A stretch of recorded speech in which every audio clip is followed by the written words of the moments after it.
Question 12 deals with the increase in population of a number of insects. At the start of year n, the population is Pn. So let's write that down. Pn is our starting value. So we're going to label the population at the start of each year as Pn plus 1, Pn plus 2, and so on and so on. And the population at that start of that second year is k times this value.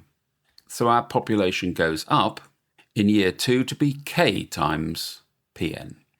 And it does this every year, which means at the start of year n plus 2, we're going to get k squared Pn. We're now told that k is equal to 1.13. In part A, we've been asked to find the number of years it takes for the population of insects to double. You see, at the beginning of this year, we have 1.13 times Pn.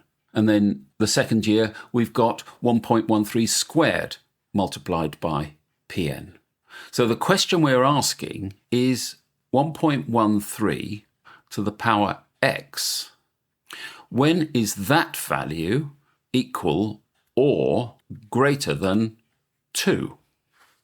If this was an A-level paper, you'd be doing this in a more sophisticated way, but we've just got to sort of do this by trial and error. So using the calculator, 1.13 raised to the power 5 is equal to 1.84. And popping the 5 up to 6 and work out the result, we get the answer of 2.08.